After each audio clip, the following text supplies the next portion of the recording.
अस्सलाम वालेकुम दोस्तों, वो तमाम तर कैंडिडेट्स जिन्होंने यूनिवर्सिटी ऑफ सिंध में 2024 सेशन के लिए एडमिशन के लिए अप्लाई किया था, तो उनके अब प्री एंट्री टेस्ट भी हो चुके हैं।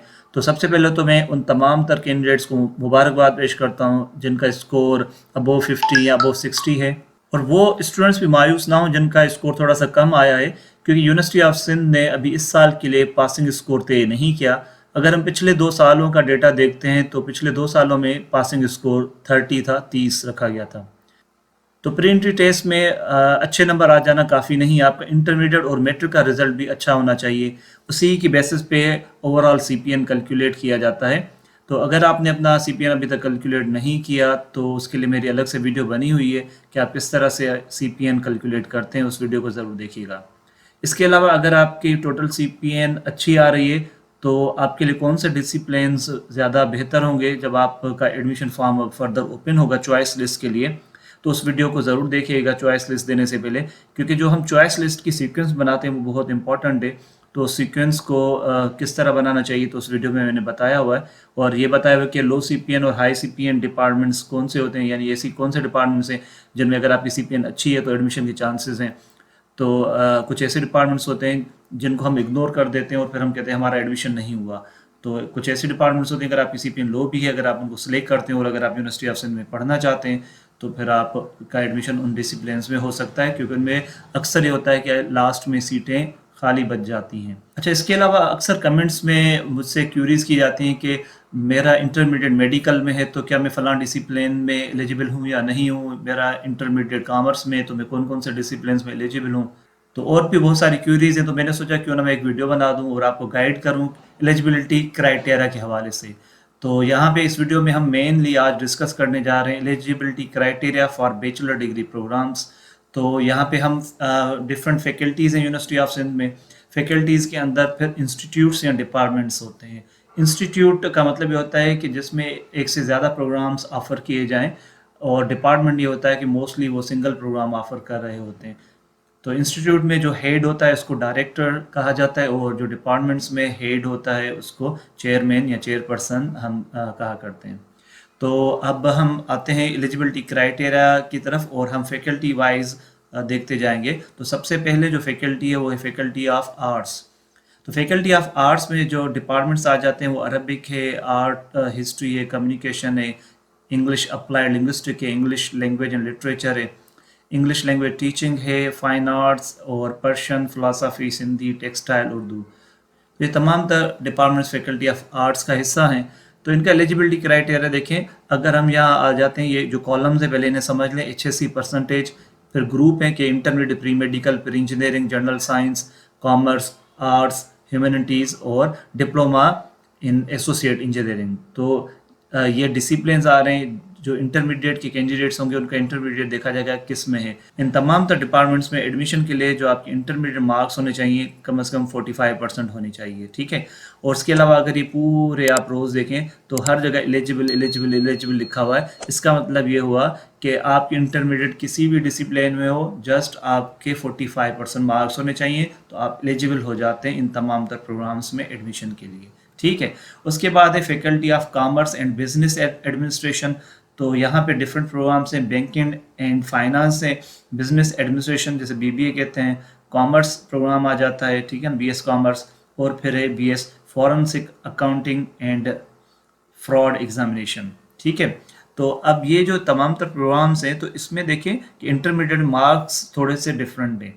तो अगर आप बैंकिंग, फाइनेंस, कॉमर्स और फॉरेंसिक अकाउंटिंग में अप्लाई करना चाहते हैं तो आपकी इंटरमीडिएट परसेंटेज 45 होनी चाहिए, जबकि BB के लिए आपकी इंटरमीडिएट में जो परसेंटेज होनी चाहिए 60% मार्क्स होने चाहिए।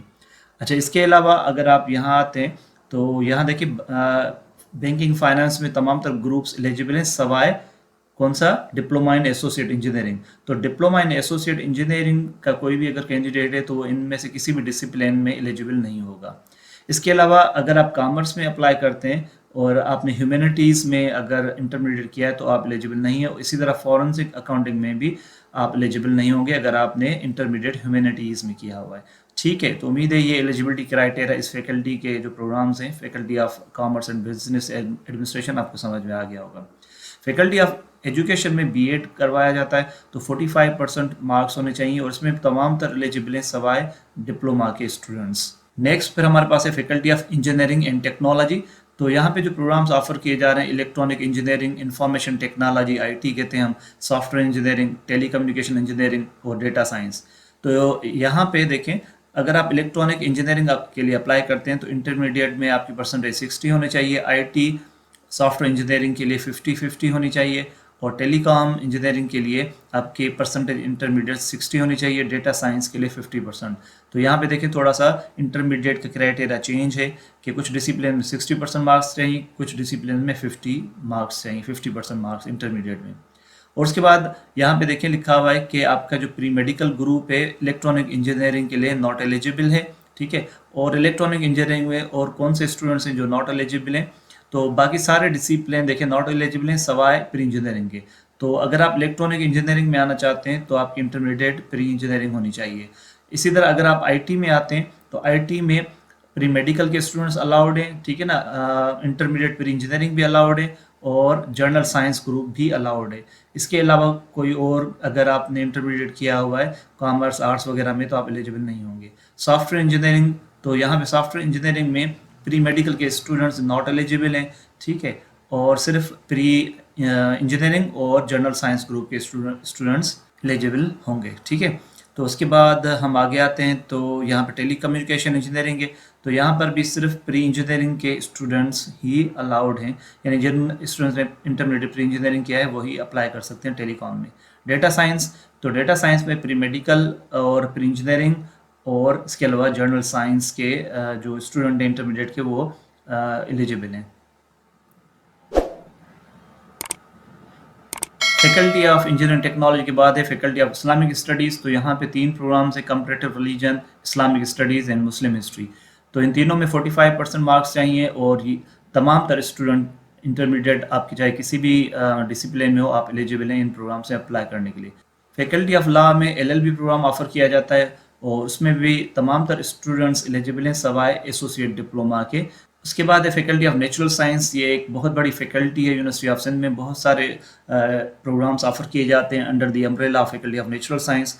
तो यहाँ पे हम जर्नली देखें तो anthropology and archaeology, biochemistry, biotechnology, botany, chemistry, coastal and marine sciences, यहाँ तक ये जितने भी डिसिप्लिन है इंटरमीडिएट में 45% मार्क्स चाहिए, ठीक है। और यहाँ पे आप अगर देखें तो कंप्यूटर साइंस में 50% मार्क्स चाहिए इंटरमीडिएट में और इसके अलावा तमाम तर जितने भी नीचे डिसिप्लिन आ रहे हैं कंप्यूटर साइंस के अलावा एनवायरमेंटल साइंस है, फॉरेस्ट्री है, फ्रेश वाटर बायोलॉजी है, genetics, geography, geology, mathematics, medical MLT जिसे हम कहते हैं medical laboratory technologies, microbiology, nutrition और physical education, health and sports sciences. तो इन तमाम तरह में सवाए कंप्यूटर साइंस के हर एक डिसिप्लिन में इंटरमीडिएट 45% मार्क्स रिक्वायर्ड हैं और जितने भी प्री मेडिकल के स्टूडेंट्स हैं वो एलिजिबल हैं सवाए मैथमेटिक्स में। तो मैथमेटिक्स में सिर्फ 2 ही क्राइटेरियाज हैं, प्री इंजीनियरिंग होना चाहिए इंटरमीडिएट या फिर जनरल साइंस ग्रुप होना चाहिए, तो फिर आप मैथमेटिक्स के लिए एलिजिबल हो जाते हैं। तो ये देखें जो डिप्लोमा एसोसिएट इंजीनियरिंग में अगर किसी ने किया हुआ है तो सिर्फ यहाँ पे एक ही डिसिप्लिन के लिए वो एलिजिबल होंगे कैंडिडेट और वो है आपका जियोलॉजी, ठीक है। इसके अलावा अगर आप ह्यूमैनिटीज़ या आर्ट्स में तो नेचुरल साइंस के ज़्यादातर डिसिप्लिन में आप नॉट एलिजिबल हैं। इवन कॉमर्स के स्टूडेंट्स भी जो होंगे वो ज़्यादातर डिसिप्लिन में नेचुरल साइंस के नॉट एलिजिबल हैं। तो ये आप यहाँ से तमाम तर क्राइटेरिया देख रहे हैं, तमाम तर डिसिप्लिन्स का कि आप कहाँ अप्लाई कर सकते हैं, कहाँ नहीं अप्लाई कर सकते। तो प्री मेडिकल के जो स्टूडेंट्स हैं वो तमाम तर एलिजिबल हैं हर एक डिसिप्लिन में सवाए मैथमेटिक्स के। तो यहाँ भी कुछ और मज़ीद डिपार्टमेंट्स हैं नेचुरल साइंस फैकल्टी के, जिसमें फ़िज़िक्स है, फिजियोलॉजी है, पोल्ट्री फार्मिंग है, पब्लिक हेल्थ है, स्टैटिस्टिक्स है और जूलॉजी है।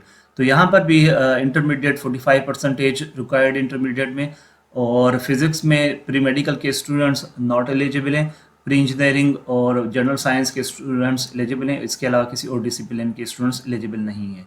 तो फिजियोलॉजी में अगर देखते हैं तो प्री मेडिकल के स्टूडेंट्स एलिजिबल हैं और इसके अलावा तमाम तर नॉट एलिजिबल हैं।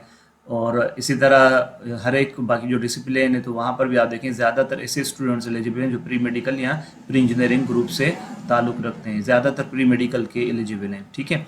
तो यहाँ पे देखें अगर आप पब्लिक हेल्थ में जाते हैं तो सिर्फ प्री मेडिकल के स्टूडेंट्स एलिजिबल हैं जूलॉजी में सिर्फ प्री मेडिकल के स्टूडेंट्स एलिजिबल हैं, जबकि स्टैटिस्टिक्स में प्री मेडिकल के नॉट एलिजिबल हैं, और यहाँ पर भी प्री इंजीनियरिंग और जनरल साइंस ग्रुप के स्टूडेंट्स एलिजिबल हैं। उसके बाद है फैकल्टी ऑफ फार्मेसी। तो फार्मेसी में एडमिशन के लिए इंटरमीडिएट में आपकी 60% मार्क्स होने चाहिए, और इसके अलावा प्री मेडिकल ग्रुप से आपका ताल्लुक होना चाहिए। इंटरमीडिएट प्री मेडिकल के स्टूडेंट्स ही अलाउड हैं, और इसके अलावा कोई और ग्रुप के स्टूडेंट्स एलिजिबल नहीं है। उसके बाद हमारे पास जो सेकंड लार्जेस्ट फैकल्टी है वो है social sciences. After natural sciences, social sciences में बहुत सारे प्रोग्राम्स ऑफर किए जा रहे हैं। तो उसमें आपके पास है क्रिमिनोलॉजी है, डेवलपमेंट कम्युनिकेशन है, disaster management, economics and finance, gender studies, journal history, IR जिसे हम इंटरनेशनल रिलेशंस कहते हैं, library information sciences, media and communication studies, Pakistan studies, political science and psychology, public administration, rural development, social work and sociology. तो ये तमाम तर disciplines हैं। तो इसमें जो पहला क्राइटेरिया है कि 45% मार्क्स होने चाहिए इंटरमीडिएट में, और उसके बाद तमाम तर देखें यहाँ पे स्टूडेंट्स एलिजिबल हैं, तमाम तर, चाहे आपकी इंटरमीडिएट किसी में भी हो, सवाए एक डिसिप्लिन के लिए, और वो है यहाँ पे देखिए साइकोलॉजी। तो साइकोलॉजी में जो स्टूडेंट नॉट एलिजिबल हैं वो कॉमर्स वाले। तो उम्मीद है कि आपकी जो एलिजिबिलिटी क्राइटेरिया से रिलेटेड जितनी भी क्यूरीज होंगी, जितने भी कन्फ्यूजन्स होंगी, वो दूर हो चुकी होंगी। जल्द ही आपका जो एडमिशन फॉर्म है वो फर्दर ओपन होगा ताकि आप चॉइस लिस्ट दे सकें। तो चॉइस लिस्ट के हवाले से मैं एक और वीडियो आपके साथ जल्द ही शेयर करूंगा। तो इसलिए अगर आपने अभी तक इस चैनल को सब्सक्राइब नहीं किया तो सब्सक्राइब करें और बेल आइकन भी क्लिक करें ताकि मेरी हर नई आने वाली वीडियो की अपडेट आप तक टाइमली पहुंच सके। नेक्स्ट वीडियो तक अपना बहुत सारा ख्याल रखिएगा, जल्दी मिलते हैं। टेक केयर, अल्लाह हाफिज़।